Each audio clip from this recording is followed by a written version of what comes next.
Satoshi Nakamoto एक ऐसा नाम जिसने पूरी दुनिया के फाइनेंशियल सिस्टम को साइलेंटली बदल दिया, लेकिन आज तक कोई नहीं जानता कि वो असल में कौन है। जब 2008 फाइनेंशियल क्राइसिस की वजह से बैंक्स फेल हो रहे थे और लोग ट्रस्ट टूट रहा था, तब सातोशी ने एक नई सोच दुनिया के सामने रखी, एक ऐसी करेंसी जो किसी गवर्नमेंट या बैंक के कंट्रोल में ना हो। इस आइडिया को उन्होंने बिटकॉइन व्हाइट पेपर के रूप में पब्लिश किया।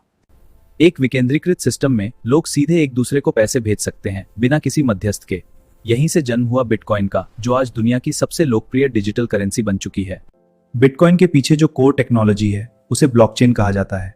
ये एक ऐसा डिजिटल लेजर है जिसमें हर ट्रांजैक्शन परमानेंटली रिकॉर्ड होती है और कोई भी उसे बदल नहीं सकता। इस सिस्टम में ट्रांसपेरेंसी और सिक्योरिटी दोनों होती हैं, जिससे फ्रॉड होने के चांसेस बहुत कम हो जाते हैं। सतोशी नाकामोटो की सोच बहुत क्लियर थी, पावर को बैंक से हटाकर लोगों के हाथ में देना। उनका विजन था कि हर इंसान अपने पैसे का खुद कंट्रोल रखे, बिना किसी थर्ड पार्टी के इंटरफेरेंस के। सातोशी नाकामोटो का नाम जापानीज लगता है और इसे अक्सर जापान से जोड़ा जाता है, लेकिन उनकी रियल आइडेंटिटी आज तक एक मिस्ट्री है। कुछ लोग कहते हैं कि वो एक सिंगल जीनियस प्रोग्रामर थे, जबकि कुछ मानते हैं कि वो एक ग्रुप था। उनकी राइटिंग स्टाइल और कोडिंग स्किल से लगता है कि उन्हें क्रिप्टोग्राफी, इकोनॉमिक्स और कंप्यूटर साइंस की डीप नॉलेज थी। उन्होंने कई साल तक ऑनलाइन फोरम्स पर लोगों से डिस्कशन किया और धीरे धीरे बिटकॉइन को डेवलप किया।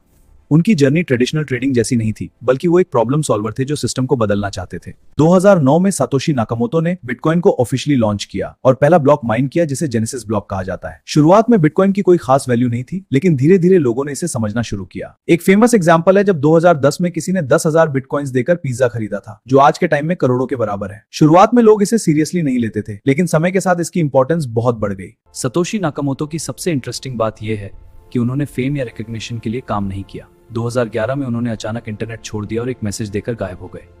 उसके बाद उन्होंने कभी कांटेक्ट नहीं किया। आज भी उनके पास लाखों बिटकॉइंस होने की संभावना है, लेकिन उन्होंने उन्हें कभी यूज नहीं किया। यह दिखा कि उनका गोल सिर्फ पैसा कमाना नहीं था, बल्कि एक रेवोल्यूशनरी सिस्टम क्रिएट करना था। आज बिटकॉइन सिर्फ एक करेंसी नहीं है, बल्कि एक मूवमेंट बन चुका है। इसने दुनिया को दिखाया कि डिसेंट्रलाइज सिस्टम्स, फ्यूचर प्रोजेक्ट्स इसी आइडिया से इंस्पायर होकर बने हैं। सतोशी नाकामोटो की स्टोरी हमें सिखाती है कि एक पावरफुल आइडिया, सही टाइमिंग और स्ट्रॉन्ग एग्जीक्यूशन से दुनिया बदली जा सकती है। उन्होंने यह साबित किया कि इनोवेशन के लिए जरूरी नहीं कि आप स्पॉटलाइट में हो। असली इंपैक्ट आपके काम से आता है, ना कि आपकी आइडेंटिटी से। वीडियो अच्छी लगी तो वीडियो को लाइक और सब्सक्राइब जरूर करें एंड बेल आइकन प्रेस करना मत भूलना।